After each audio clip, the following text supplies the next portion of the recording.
Assalamualaikum warahmatullahi wabarakatuh. Saya Farhan Nur Rahmadi, kelas 10 MIPA 3, absen 15, ingin menceritakan tentang teks hikayat yang berjudul Pengembara yang Lapar. Pengembara yang lapar.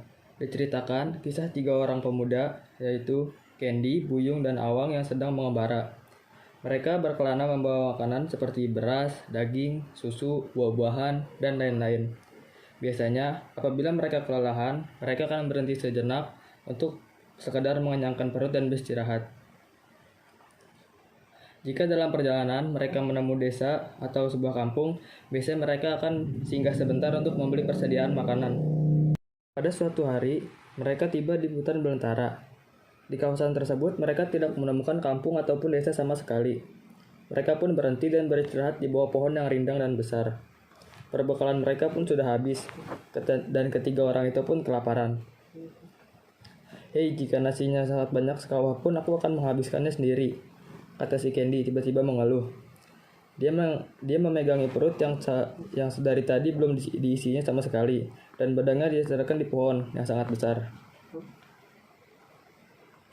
"Jika aku kelaparan seperti ini, ayam panggang 10 ekor pun akan kuhabiskan," kata Buyung pula. "Kalian tidak boleh berlaku tamak dan membuat seperti itu. Aku pun juga kelaparan, bagiku nasi sepiring aja sudah cukup untuk mengatasi kelaparan ini," ucap si Awang. Candy dan Buyung pun tertawa mendengar kata-kata Awang. "Hanya dengan nasi sepiring saja bagaimana bisa perutmu kenyang?" ucap mereka berdua. "Padahal kau juga merasakan kelaparan yang sama seperti kami." Dari kejauhan, ternyata perbualan mereka didengar oleh pohon tua besar. Setelah mendengar keluhan dari 3 pengembara tersebut, pohon itu pun rasa kasihan dan mereka pun mengabulkan permintaannya. Lama kemudian, mereka pun mendengar suara yang jatuh dari atas. Mereka pun langsung mencari letak keberadaan benda tersebut. "Wah, ada nasi sekawah," kata Candy yang heran dan menjerit karena ia tiba-tiba melihatnya. Dia menghampiri nasi sekawah tersebut yang masih beruap itu. Tanpa berpikir panjang, ia langsung memakan nasi tersebut dengan lahapnya. "Wah, ada ayam panggang 10 ekor," teriak Buyung dari arah timur. Tiba-tiba, air liurnya menetes dan selera makannya pun meningkat. Dia langsung memakan ayam tersebut tanpa pikir panjang juga. Melihat Candy dan Buyung sudah mendapatkan makanan, Awang pun berjalan memasuki semak-semak yang lebih dalam. Tampak olehnya sepiring nasi berlauk dengan hidangan di hadapannya. Awang pun tersenyum dan mengucapkan syukur karena telah mendapatkan rezeki.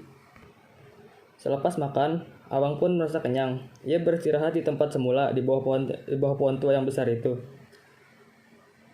Candy bersendawa, padahal perutnya sangat kenyang.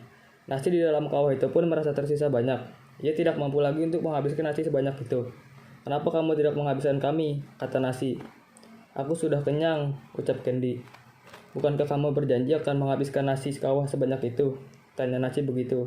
"Tapi perutku sudah kenyang," jawab Candy. Tiba-tiba, nasi itu pun mengejar Candy dan menyangkap dan kepala Candy pun digerogoti oleh nasi-nasi tersebut. Buyung juga kekenyangan. Ia hanya dapat menghabiskan 1 ekor ayam saja. 9 ekornya masih tersisa di tempat pemanggang. Karena ia terlalu banyak makan, perutnya merasa mual. Melihat baki ayam panggang tersebut, ia merasa muak dan hendak muntah. Buyung pun segera meninggalkan ayam-ayam tersebut. "Kenapa kamu tidak menghabiskan kami?" ucap ayam-ayam yang tersisa tadi.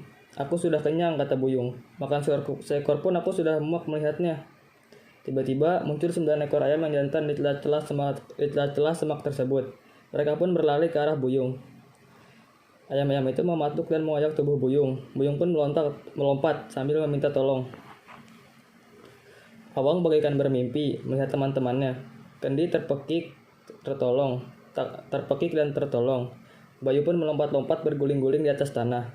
Awang tidak dapat membantu apapun pada saat itu. Akhirnya, Buyung dan Candy pun mati.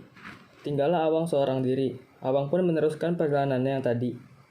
Sebelum berangkat, Awang mengambil piring yang tadi ia pergunakan untuk makan, untuk mengingatnya. "Piring ini akan mengingatkanku supaya tidak berlaku sombong dan tamak.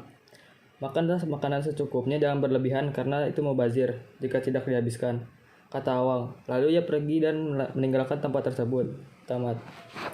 Sekian dari saya, mohon maaf bila ada kesalahan kata. Wassalamualaikum warahmatullahi wabarakatuh.